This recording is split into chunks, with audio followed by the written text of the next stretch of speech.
శిల్పకారులను గౌరవించారు. పుష్టాయు ఉపవీతినే, యజ్ఞోపవీతం ధరించిన రూపంలో ఉన్న రుద్రునికి నమస్కారం. నేలల్ని పాలించే వాళ్ళ రూపంలో ఉన్నవారికి నమస్కారం.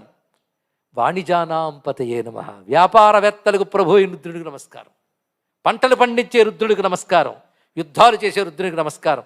యుద్ధం చేయడానికి పనికొచ్చే రథాలు చేసేవారికి నమస్కారం. ధనుస్సులు చేసేవారికి నమస్కారం. ఈ సమాజం యొక్క స్వరూపాన్ని చూస్తూ సమాజమంతా విశ్వేశ్వరుడిగా దర్శించవయ్యా. ఇలాంటి సంస్కృతిని పట్టుకున్నా ఇందులో అసమానతలు ఉన్నాయి కనుక సనాతన ధర్మం ఎరాడికేటవ్వాలి అంటే ముందు వాళ్ళు ఎరాడికేటవ్వాలి. తెలుసుకోండి, ఇక్కడ ఎటువంటి సనాతన ధర్మం?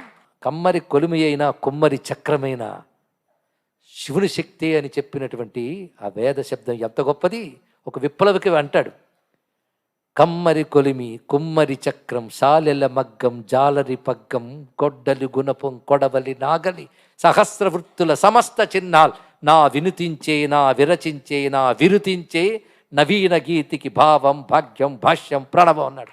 ఎవరైనా శ్రీశ్రీ గారు, ఆయనకు పాపం రుద్రం చూసుంటారులేండి, కానీ మీరు నవీన గీత అన్నారు, కానీ మా సనాతన ధర్మ గీతి అది, తెలుసుకోండి. అందుకే చాలా కాలం క్రితం రష్యా కమ్యూనిజంతో ఉన్న రోజుల్లో అదొక భ్రమ. కమ్యూనిజం అంటే ఏమిటో కాదండి, ఉన్న సిద్ధాంతం పోవాలని కోరుకునేది కమ్యూనిజం. అందుకే ఏది ఉందో దాన్ని నాశనం చేస్తారు, కొత్తది ఇవ్వలేరు. మరి చరిత్రది. నేను చరిత్ర చూసి మాట్లాడుతున్నాను కానీ ఇంకేమి కాదు ఇక్కడ. ఎందుకంటే నేను ఏ ఇజానికి చెందినవాడిని కాను, కానీ హిందూ ఇజానికి చెందినవాడిని, అందుకే చెప్తున్నాను.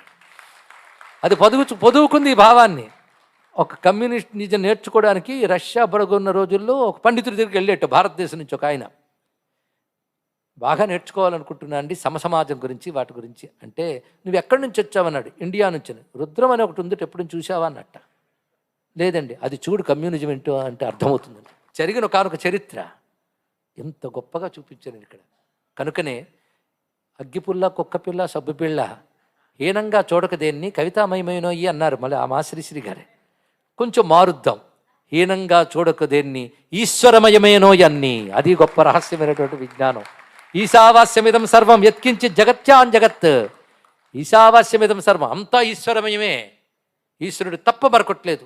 కానీ ఈశ్వరుడు తప్ప మరొకటి ఉంది అనే భావాన్ని త్యజించి అప్పుడు ఈ ప్రపంచాన్ని అనుభవించు. అంటే ప్రపంచాన్ని పరమేశ్వర స్వరూపంగా పరమేశ్వర ప్రసాదంగా అనుభవించు. పరమేశ్వరునికి భిన్నముగా ఉన్న భావాన్ని త్యజించు. తేన త్యక్తేన భుంజీతా మాగృదక్కస్య సిద్ధనం. చూడండి ఇక్కడ ఈశావాస్యమిదం సర్వం. ఇంత అద్భుతమైనటువంటి ఈశ్వర స్వరూపాన్ని ఆవిష్కరించిన రుద్ర మంత్రానికి నమస్కరిస్తూ, అలాంటి రుద్రము వేదముల్లో శివస్వరూపము, దేవతల్లో మహేశ్వరుడు ఈశ్వర స్వరూపము, క్షేత్రముల్లో కాశీ ఈశ్వర స్వరూపము, మంత్రాల్లో ఏదో ప్రస్తావన చేశాం కానీ దాని గురించి ఎక్కడుందయ్యా రుద్రంలో రేపు తెలుసుకుందాం.